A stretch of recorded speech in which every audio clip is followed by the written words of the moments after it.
Pemirsa, di interview kembali hadir menjumpai Anda siang ini dengan tema pembangkit listrik tenaga mikrohidro.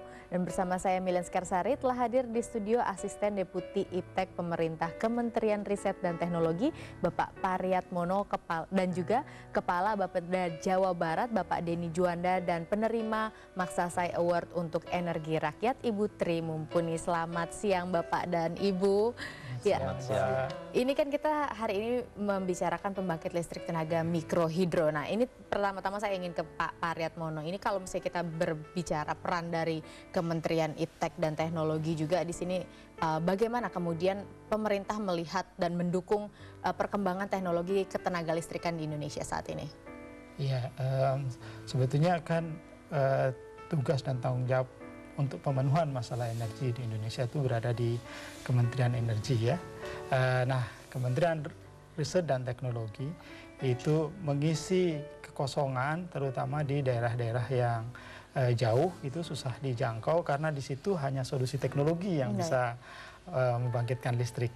Nah, itu antara lain yang kita mobilisasi kalau dalam hal ini di selatan Jawa Barat untuk memberikan listrik secara mandiri sebetulnya di daerah Cikadu, Cianjur Selatan. Kalau kemudian ini listriknya mandiri, apakah ini terkait dengan perubahan iklim yang sekarang ada, Pak?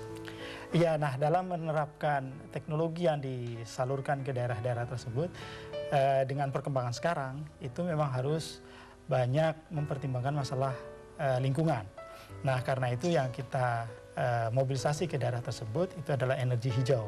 Baik. Yang sifatnya terbarukan seperti misalnya tenaga air ini ya, yang sifatnya kecil ya, bukan besar-besaran seperti PLTA yang biasa itu. Dengan mikrohidro ini ya tentunya ya. Dan ya. Kalau misalnya kita berbicara kecukupan energi listrik di Jawa Barat sendiri bagaimana Pak Denny saat ini? Jawa Barat itu sebetulnya dibagi 3 kelompok ya, ada Jabar Utara, Tengah dan Selatan. Yang sangat kurang itu di Jawa Barat Selatan ya. Baik. Di sana ada penduduk 3,6 juta. Ya. Mungkin ambillah 1.000 kepala keluarga. Itu survei terakhir. Kalau desa itu sudah selesai. Jadi Jabar Caang 2010 sudah selesai. Desa sudah. Program Jabar Caang ya. Jadi sudah selesai. Nah, sekarang kita maju ke individu rumah per rumah. Jadi Jawa Barat itu 70% rasio elektrifikasinya tahun 2010. Mungkin tahun 2011 ini bisa 72%. Nah, namun demikian kalau lihat Jabar Selatan itu masih ketinggalan ya. Paling besar itu 60% ya. 60%. Jadi masih ada 40% yang gelap gulita ya tiap hari. Dan ini menjadi pekerjaan rumah dari pemerintah Jabar ya. Dan oleh karenanya strategi yang diambil oleh Pemprov Jabar yang pertama bekerja sama dengan PLN. Baik. Ya, itu hampir 400.000 sambungan per tahun. Kemudian ini sebagaimana kesepakatan Bapak Gubernur dengan Menristek, ya saya hadir di sini mewakili Pak Gubernur. Jadi dalam rangka menindaklanjuti kesepakatan itu, Menristek akan mendukung Pemprov Jabar dan Pemprov Jabar juga akan melanjutkan program-program aplikasi pembangkit listrik mikrohidro di Jabar Selatan. Agar tidak ada lagi daerah-daerah yang masih kekurangan listrik ya di sini. Karena kalau dibiarkan secara reguler sekarang ini, paling cepat tuh 30 tahun yang akan datang itu baru semua Baik, ini masih begitu panjang berarti perjalanannya. Nah, tapi kalau Ibu Puni sendiri di sini melihat dari pandangan Ibu sendiri, bagaimana Ibu melihat upaya dari Kementerian Ristek juga dan juga pemerintah Provinsi Jawa Barat, terutama untuk ketenaga listrikan, pengembangan ketenaga listrikan di Indonesia sendiri. Kalau misalnya kita mungkin akan fokus ke Provinsi Jawa Barat dulu, ini menurut Anda bagaimana?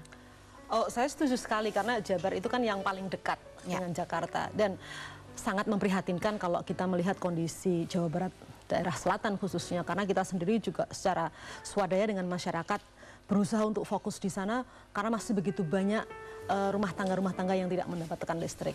Tapi kalau saya harus memberikan komentar untuk Ristek, sebetulnya harapan saya kepada Ristek adalah bukan mengerjakan proyek, tapi Ristek itu lebih kepada mencari solusi, ya, melakukan riset, namanya juga riset dan teknologi untuk ke depan rakyat itu bisa memiliki turbin atau sistem apapun yang reliable, dependable, kemudian sustainable, sehingga tidak perlu setiap tahun pemerintah itu disperse uang segitu banyak, nanti 5 tahun atau belum sampai 5 tahun, kadang-kadang setahun 2 tahun itu rusak lagi barangnya gitu, terus kemudian harus ada proyek lagi. Ini pemborosan yang luar biasa. Jadi sebetulnya saya di daerah yang Jawa Barat yang dikerjakan Ristek ini di awal kita sudah ikut berbicara, dan ternyata yang salah bukan Ristek juga, karena sistem riset di kita pun juga diperlakukan seperti proyek. Jadi uang itu didisperse dengan sebuah peraturan yang sangat kaku, sehingga tidak ada namanya kelincahan di dalam memanfaatkan uang itu untuk benefit masyarakat. Jadi for the sake of project, for the sake of disbursement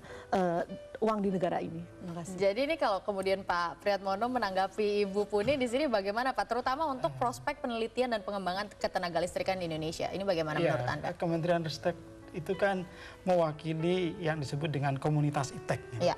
Komunitas iptek itu memang melakukan riset.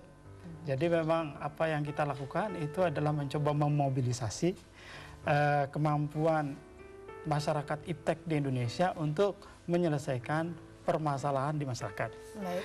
Nah, untuk itu perlu contoh. Jadi memang kita biayai itu untuk diletakkan di Jawa Barat Selatan, seperti tadi yang diceritakan ya. Nah, dengan harapan tentu saja kita tidak mungkin membuat ini di seluruh Jawa Barat Selatan. Jadi ini sifatnya hanya proyek percontohan. Nah, ini dengan harapan bahwa ini akan semakin matang teknologi ini, sehingga dengan semakin mudah itu untuk dikopi di daerah-daerah yang lain, itu harapannya. Baik. Nanti kita lanjutkan lagi perbincangannya setelah commercial break. Dan pemirsa, di interview akan kembali sesaat lagi, tetaplah bersama kami.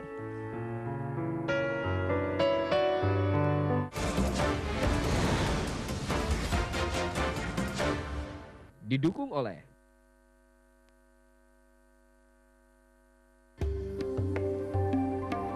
yang satu dari Wilami Wanda seri Morning Shine.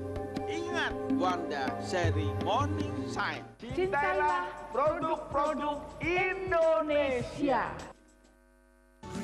Green Lake City, kawasan eksklusif 150 hektar di Jakarta Barat. Dapatkan penawaran istimewa. Rukan Great Wall at CBD Green Lake City, rukan 4 lantai dengan angsuran 29 jutaan rupiah per bulan.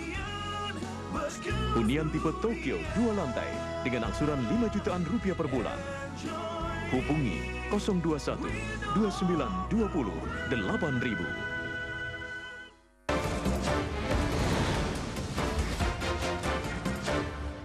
didukung oleh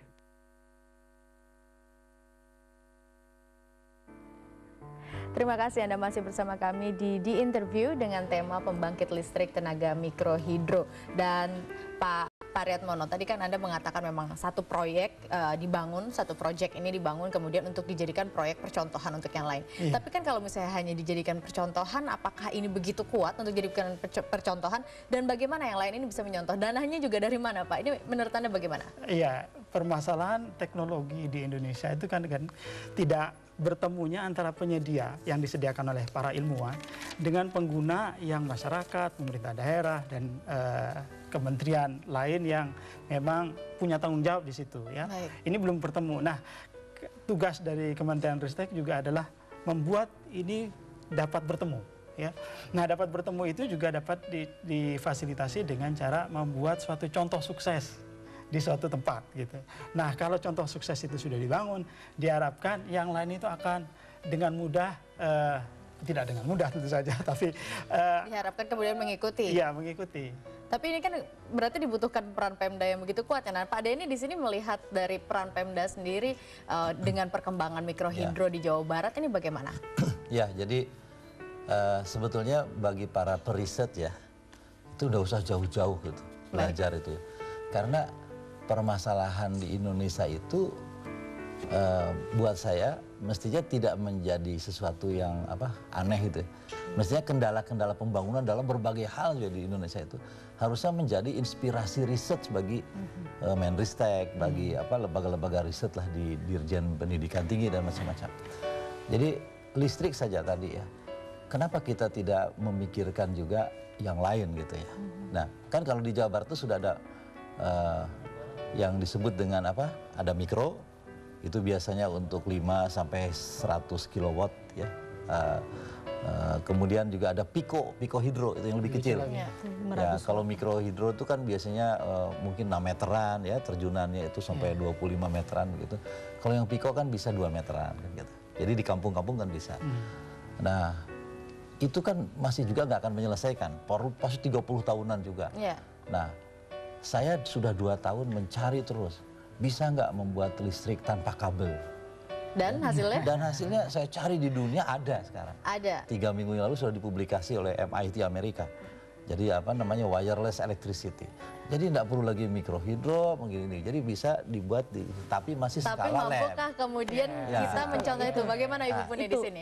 Gini ya, saya mau bicara secara umum saja. Saya agak kaget juga kalau Ristek mengatakan bahwa mikrohidro itu masih menjadi pilot project. Contoh gitu Pak ya. Karena bukan apa-apa. Kalau Mbak bisa melihat, kita ini sudah dari tahun 80-an awal melaksanakan banyak sekali contoh best practices yang sudah berhasil juga sudah banyak. Gitu.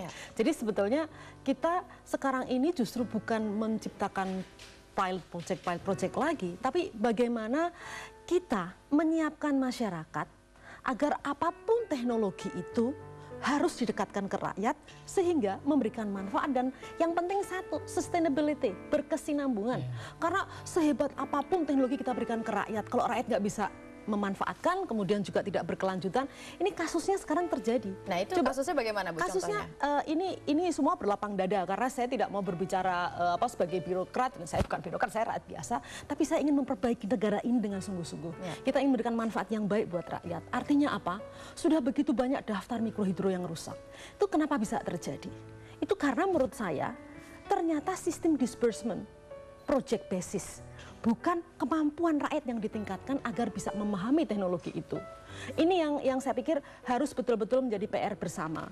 Bagaimana kira-kira kita bisa bahwa uang negara ini bisa diakses directly ke rakyat tanpa aturan yang tadi Pak Denny mengatakan kita ini sebetulnya negara ini membangun prosedur. Prosedur harus begini, begitu, gitu. Jangan hanya di prosedurnya saja, tapi praktek nyatanya ya. Tapi praktek dan yang penting buat saya, output. Rakyat menikmati, bisa berkesinambungan, memberikan manfaat. Itu yang paling penting dari teknologi apapun yang kita berikan ke rakyat. Baik, kita lanjutkan lagi setelah commercial break ya Ibu dan Bapak-Bapak. Dan pemirsa jangan kemana-mana, di interview akan kembali setelah commercial break. Tetaplah di Metro TV.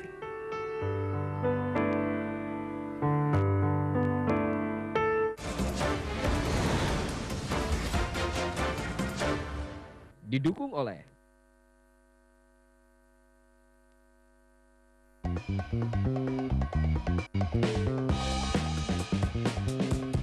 tingkatkan nilai hidup Anda dengan ragam informasi pilihan.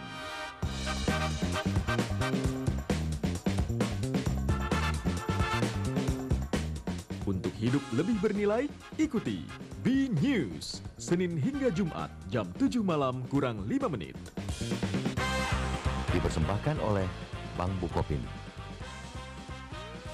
Nikmati 3 keunggulan utama Bukit Golf Mediterania Pantai Indah Kapuk, yaitu bebas banjir, air keran bisa langsung diminum, dan akses langsung interchange PIK.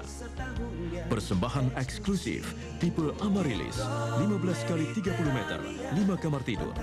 Angsuran 65 juta rupiah per bulan. Bunga 0%. Hubungi 021 588 8000.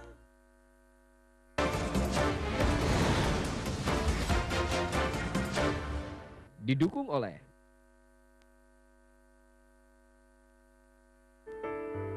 Terima kasih Anda masih bersama kami di interview dengan tema pembangkit listrik tenaga mikrohidro. Dan mungkin Pak Priatmono mau menambahkan tadi, menanggapi apa yang dikatakan oleh Bu Puni di sini bagaimana? Jadi memang dalam membangun pilot project tadi ya, itu memang ternyata kita tahu betul nanti permasalahannya itu bukan teknologi. Baik. Jadi teknologi itu hanya bagian di hulu. Begitu kalau dia harus menyelesaikan permasalahan di masyarakat, itu akan menyangkut semua hal, ya, termasuk nanti ada aturannya bagaimana membuat masyarakat itu merasa bahwa itu miliknya, gitu ya, mau merawat, begitu, mau menjaga keberlangsungannya. Nah di situ kemudian masalahnya menjadi masalah sosial. Nah ini yang kita ingin bangun, bahwa kita ingin meletakkan suatu landasan bahwa dari teknologi itu sampai ke sana itu apa saja yang dibutuhkan. Nah, ini hanya bisa kita lakukan di pilot project. Kalau kita melakukannya di seluruh Indonesia itu sudah harus bekerja bersama-sama ya dengan pihak-pihak yang lain. Nah, terutama kalau kita berhadapan dengan misalnya daerah perbatasan gitu, yang tidak ada air di situ ya untuk membangkitkan PLTMH sekalipun gitu. Nah, di situ kita nanti akan harus ada tenaga surya gitu ya, atau nah ini adakah kemudian target-target untuk pengembangan teknologi baru terutama untuk pembangkit listrik tenaga yang begitu ramah kepada lingkungan, bagaimana? Iya, nah yang untuk daerah-daerah terluar di Indonesia itu memang di pulau-pulau terpencil begitu, yang jauh akses dari ibu kota gitu misalnya, itu yang harus kita mobilisir itu adalah teknologi tadi, teknologi surya dan teknologi kincir angin ya. Nah itu kita pasang juga di Marampit. Marampit itu Kabupaten Talaut, masih ke utara lagi, jadi sudah dekat dengan Filipina ya. Nah di daerah-daerah seperti itu memang dibutuhkan listrik yang ramah lingkungan tapi dalam bentuk lain. Baik, jadi memang sudah ada ya di sini ya. Nah kalau Ibu Puni sendiri, dari pengalaman Anda, apa yang Anda lihat menjadi faktor penting dalam pengembangan listrik atau ketenaga listrikan yang terutama kemudian dapat juga menyokong sektor ekonomi masyarakat kita, di pedesaan tentunya ya? Baik, saya memang konsentrasi khusus untuk pedesaan dengan skema yang kita kembangkan itu namanya pembangunan listrik berbasis masyarakat. Jadi apapun yang dibangun, itu rakyat harus terlibat, dia harus disiapkan. Teknologi yang benar, yang baik adalah teknologi yang bisa didekatkan kepada rakyat. Rakyat mampu bagaimana mengoperasikan dan merawat, sekaligus dia mengelola dengan baik, sehingga listrik ini memberikan nilai tambah. Yang kita harapkan adalah kalau sudah kita beri pembangkit listrik, artinya bersama-sama gitu dibangun, mereka harus tahu. Jadi capacity building, membangun kemampuan mereka untuk menguasai teknologi itu bukan hal yang sulit. Menurut saya, pengalaman 20 tahun melihat setelah listrik ini dibangun, kemudian apa? Harus ada kegiatan ekonomi. Jadi misalnya rakyat tiba-tiba bisa mengolah minyak nilam dengan listrik.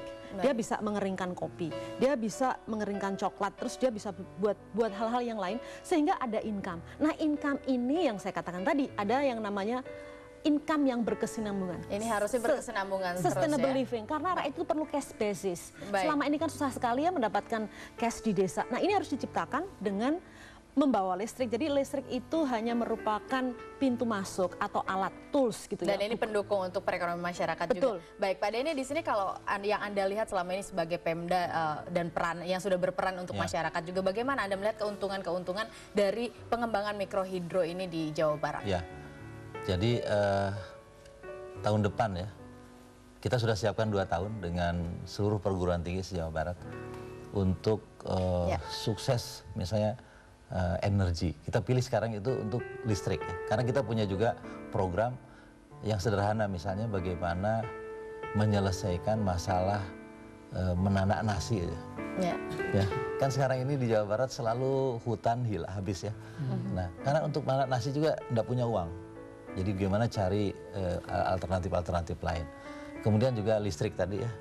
Yang saya mengatakan, kalau selama ini konvensional ya, narik-narik kabel terus gitu, mahal dan lama, lalu tender segala gitu ya, yang ribet sekali itu prosedurnya.